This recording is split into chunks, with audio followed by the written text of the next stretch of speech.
All right, tonight we've hit a new low in terms of privacy as we know it here in our country, and it should deeply concern all of you, the American people.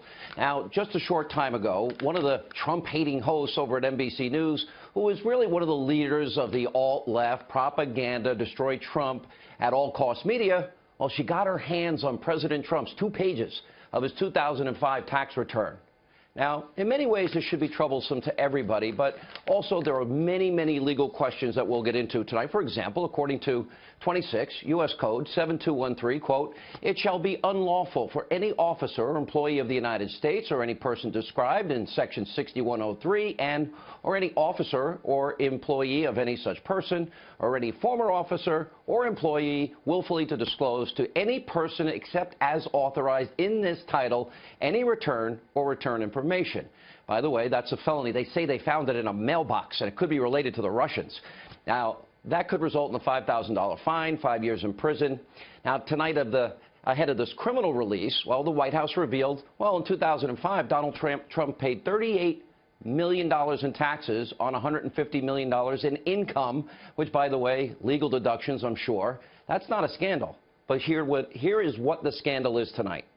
We have been reporting on these deep state actors in great detail for weeks. They have been working tirelessly, nonstop since November the 8th, behind the scenes. Why? They want to create a false narrative that President Trump colluded with the Russians.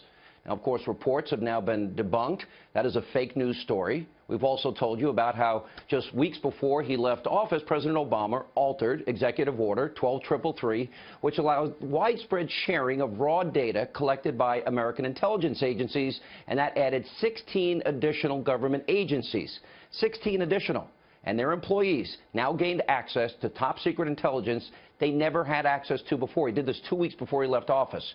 But what we're seeing now is becoming far worse.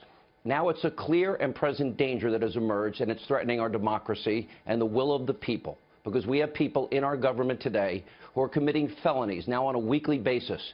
These saboteurs, they're trying to prevent the president from doing the job that you, the American people, elected him to do. Now, aside from the president's taxes, take a look at this. Look at all the other leaks that have gone on since Donald Trump won the election. Take a look at all that. Now, this didn't happen when President Obama was in office, but we now have deep state actors, some who broke the law by releasing the president's taxes, all in an effort to destroy his presidency. Now, it wasn't bad enough that Obama used the IRS, remember, as a weapon against conservatives and conservative organizations. They took the criminalization of political differences to a level we've never seen before. Last week, I said that President Trump, he needs to purge this deep state, and all these Obama holdovers, all these bureaucrats, all of those sabotaging the president need to be exposed, some arrested and tried, and some fired. Now, tonight's example is exactly what I'm talking about. Now, the other issue we've got to address tonight is the corporate jihad being waged by NBC News against President Trump. Now, as I said earlier, they're the leaders of this alt-left propaganda, destroy Trump at all costs media, and now releasing his 2005 tax return. It proves that they will do anything, spin any conspiracy to destroy the commander-in-chief, including working with people clearly that have broken the law. Just take a look at some of these examples. I do want to move quickly to some breaking news about Donald Trump. A decade-old audio tape surfacing late today in which Trump is heard making crude and vulgar comments about women, including how he gropes them. We want to warn you, some of the language you're about to hear may be offensive. When he said today, America first, it was not just the racial, the Hitlerian background to it. Here you have a deranged president or a pathologically lying president lying about the operations of the American government and lying about the previous president of the United States.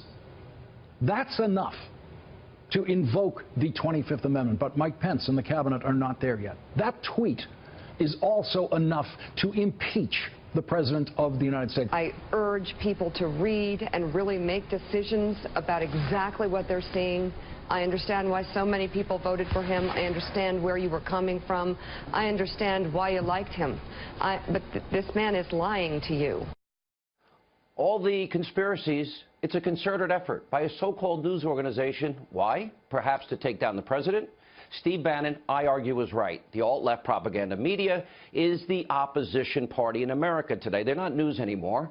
And by the way, did NBC News care when the IRS targeted conservatives specifically to intimidate them? Did they care about President Obama's unconstitutional executive orders he himself admitted he didn't have the power to do? They have this morning show on MSNBC. They attack the president's mental health almost now on a daily basis. And what Rachel Maddow did tonight, if you could stomach, I actually laughed. It actually made me laugh, frankly, harder than I have in 10 years, was a flat-out pathetic conspiratorial attempt to smear the president. Now, I really couldn't watch it with a straight face. It was sort of like an SNL skit, but actually better. And with her trying to piece all these conspiracy pieces together, claiming in 2005 a Russian oligarch knew that Trump was going to be the president and elected in 2016, so he bought a property from him in Florida, and Trump made a big profit. And, you know, did they want to ask the guy who runs NBC, maybe Andy Lack? I wonder if Andy Lack is a pretty wealthy guy. Did he sell any property? Did he ever make a profit back in 2005 or any other year? Did they want to... You know, do they want to question if the moon landing actually occurred?